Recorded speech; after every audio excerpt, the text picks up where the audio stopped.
আল্লাহ আমারে নবী কিংবা রসুল বানায় পাঠাইছে, তাইলে নির্দ্বিধায় বলে দিতে হবে তুই মিথ্যাবাদী, তুই কায্যাব, তুই কাফের। কথা বলুন ঠিক কিনা? এখন সেই মানুষটা যদি কাদিয়ানি হয় তাইলেও কি কাফের না? তার সাথে আমাদের আলাদা কোনো খাতির টাতির আছে নাকি? না। আল্লাহর রসুলের পরে কেউ যদি এসে বলে যে আমি নবী কিংবা রসুল হয়ে আসছি, তাহলে নির্দ্বিধায় বলে দিতে হবে সে কাফের, সে বেঈমান, সে মিথ্যাবাদী, সে লম্পট, সে দুনিয়ার মধ্যে আসছে মানুষকে গোমরা করে জাহান্নামের দিকে নিয়ে যাওয়ার জন্য। কথা বলুন ঠিক কিনা? তো যেই কথা বলতেছিলাম, নবীজি আসছেন সবার পরে, খুব লম্বা হায়াত পাইছেন, বিষয়টা এমনও না। কিন্তু আল্লাহ পাক রব্বুল আলামিন জানায়া দিলেন, মা কানা মুহাম্মাদুন আবা আহাদিম মির রিজালিকুম ওয়ালাকির রাসূলুল্লাহি ওয়া খাতামান নবিয়্যিন। আল্লাহ জানায় দিছে, নবী আপনি দুনিয়ার মধ্যে কোনো পুরুষের পিতা না। আপনারে আমি দুনিয়াতে কোনো ছেলে মানুষের পিতা বানায়া দুনিয়ার মধ্যে পাঠাইছি না। আল্লাহ রসুলের দুনিয়ার মধ্যে কয়েকজন ছেলে সন্তান হয়েছিল, কিন্তু সবাই নাবালক বয়সেই মারা গেছে। একজন সন্তানও সাবালক হইতে পারছে না। সবগুলি সন্তান ছেলে সন্তান দুনিয়াতে মারা গেছে। তাহলে একবার আর ছেলে নাই, এরে তো এটা বলা যায় যে আপনি কোনো ছেলের বাবা না। কথা ঠিক না? আল্লাহ রব্বুল আলামিন এটাই বলছে, আপনি দুনিয়াতে কোনো পুরুষের বাবা না। আপনি কি জানেন? ওয়ালাকির রাসূলুল্লাহ, আপনি হলেন আল্লাহর রসুল। জোরে বলেন সুবহানাল্লাহ। আল্লাহ বললেন, নবী আপনি কোনো পুরুষের পিতা না। ওয়ালাকির রাসূলুল্লাহ, আপনি হলেন আল্লাহর প্রেরিত রসুল। ওয়া খাতামান নবিয়্যিন, শুধুমাত্র প্রেরিত রসুল না, আপনার জন্য আরেকটা আমি বৈশিষ্ট্য দিয়ে দিলাম, আপনি হলেন শেষ নবী, শেষ রসুল। আপনার পরে কিয়ামত পর্যন্ত পৃথিবীর মধ্যে আর কোনো রসুল আসবে না। আমার ভাই, যে কথাটুকু বোঝাতে চাইতেছি, আল্লাহর রসুলকে আল্লাহ সবার পরে পাঠিয়েছেন। খুব লম্বা হায়াত দিয়ে আল্লাহ দুনিয়ার মধ্যে পাঠান নাই, কিন্তু আল্লাহ জানায়া দিলেন, নবী গো আপনাকে পুরা জাহানের জন্য আমি রহমত বানায়া পাঠাইলাম। বলে রহমত বানায়া শুধু পাঠাই নাই, বলে পৃথিবীর মধ্যে যত নবী এবং রসুল আমি আল্লাহ পাঠিয়েছি, সমস্ত নবী রসুলদের মধ্যে আপনাকে সবার শ্রেষ্ঠ ইমাম বানায়া দিলাম। আপনি ইমামুল আম্বিয়া, সমস্ত নবীদের চেয়ে আপনি হলেন লিডার, আপনি নেতা, আপনি ইমাম। কিয়ামতের মাঠে সব নবী আপন চিন্তায় ব্যস্ত থাকবে, আর নবী মুহাম্মদুর রাসূলুল্লাহ সাল্লাল্লাহু আলাইহি ওয়াসাল্লাম এক মিনিটের জন্য নিজের চিন্তা একবারের জন্য করবে না। ওনার মধ্যে একটাই পেরেশানি, বলে কিতাবের মধ্যে এসেছে হযরত জিবরিল আলাইহিস সালাতু ওয়াস সালাম যখন আল্লাহর রসুলকে রওজা থেকে উঠানোর জন্য যাবেন, তখন নবীকে ডাক দিবেন, ইয়া রাসূলুল্লাহ আল্লাহর হুকুমে আপনি কিয়ামতের মাঠে উঠে দাঁড়ান। নবীজি প্রথম জিবরিলকে যেই কথাটা জিজ্ঞাসা করবেন সেটা হবে, জিবরিল আগে জবাব দাও, আমার আল্লাহ আমার উম্মতের সঙ্গে কেমন আচরণ করছে। তার মানে নিজের চিন্তা করতেছে না, উম্মতের। আর সেই উম্মতের দলভুক্ত আমরা না? কথা বলুন, আমরা সেই উম্মতের দলভুক্ত না? তো আল্লাহর রসুলকে শ্রেষ্ঠ রসুল বানাইছেন।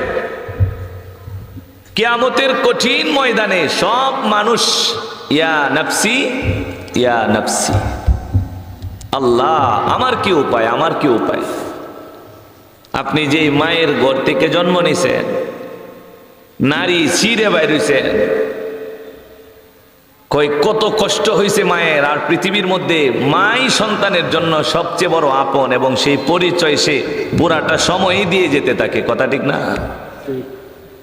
কিন্তু আল্লাহ রব্বুল আলামিন ভয়ঙ্কর কথা বলছেন কোরআনে, যে পরিস্থিতিটা কত কঠিন হবে এটা বোঝানোর জন্য আল্লাহ এক্সাম্পল দিচ্ছেন। কয় দুনিয়ার মধ্যে যদি কোনো জায়গায় সন্তানের গায়ে আগুন লাগে, তাহলে মা দৌড় দিব, মানে সন্তানরে ফালায় রেখা দৌড়তে যাবো গা নাকি?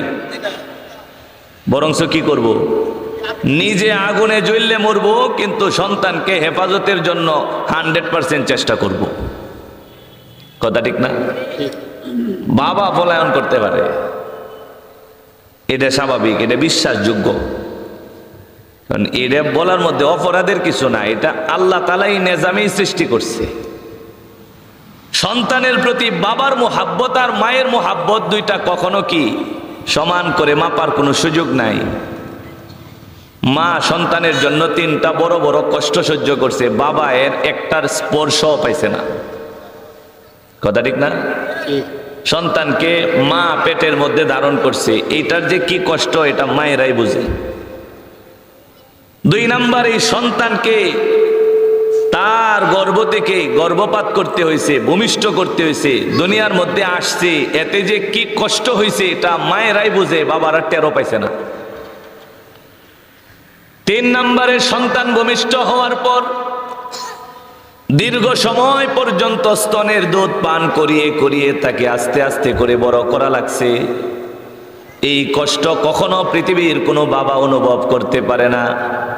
মা সন্তানের জন্য এত বেশি কষ্ট করেছে, এই কারণে সন্তানের প্রতি মায়ের মমতা, মায়ের ভালোবাসা, মায়ের মোহাব্বত তুলনামূলক সবার চাইতে, শুধু বাবার চাইতে না, পৃথিবীর সবার চাইতে বেশি হয়।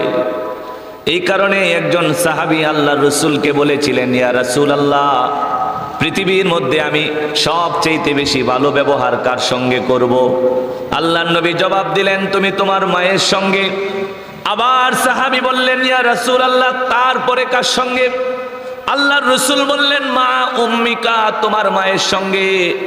সাহাবী দ্বিতীয়বারের পরে 3 নাম্বার বার আবার জিজ্ঞাসা করলেন, নবী তারপরে কার সঙ্গে? নবী বললেন, সাহাবীরে, মা উম্মিকা। বলেন তো নবী কয়বার সাহাবীকে মায়ের কথা বলছে? কয়বার বলছে? 3 বার। সাহাবী বলেন, ইয়া রাসূলুল্লাহ, এরপরে কার সাথে? 3 বারের পরে 4 নাম্বার বারে রাসূল বলছে, মা আবিকা, তোমার আব্বার সাথে, তোমার বাবার সাথে দুনিয়ার মধ্যে তুমি ভালো ব্যবহার করবা।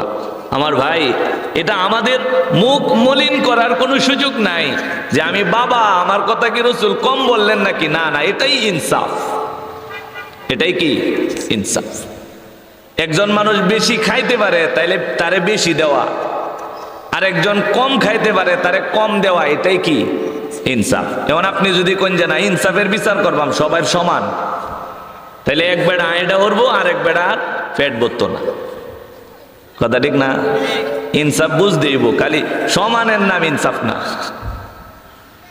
দুজন খাইতে বসছে, একজন বেশি খাইতে পারে আরেকজন কম খাইতে পারে, আপনি একেবারে সমান মাপে দিচ্ছেন। কয় 1 লঙ্কা বেশিও দিতাম না কেউ। কয় তাহলে কি ইনসাফ হইব? এক বেড়া পেট ভরতো না, আরেক বেড়া কি করবো? আয়ডা করবো। তো আল্লাহর রাসূলও এমন ভাবে বলছেন, যতখানি যার পাওয়ার দরকার তাকে এতখানি দিচ্ছেন। মা সন্তানের জন্য 3টা বড় কষ্ট সহ্য করছে। এই কারণে আল্লাহর রাসূল মায়ের নামটা 3 বার বলছে। আর বাবারও কদর আছে, এটা ফেলে দেওয়ার কোনো সুযোগ নাই। আল্লাহর রাসূল বলছেন, 3 ব্যক্তির দোয়া মানুষ যখন করে তখন তাদের দোয়া আর আল্লাহর আরশের মধ্যে কোনো পর্দা থাকে না, কোনো বাধা থাকে না, কোনো প্রতিবন্ধকতা থাকে না। এরা দোয়া করার সঙ্গে সঙ্গে আল্লাহ কবুল করে নেন। এর মধ্যে একটা শ্রেণী হলো সন্তানের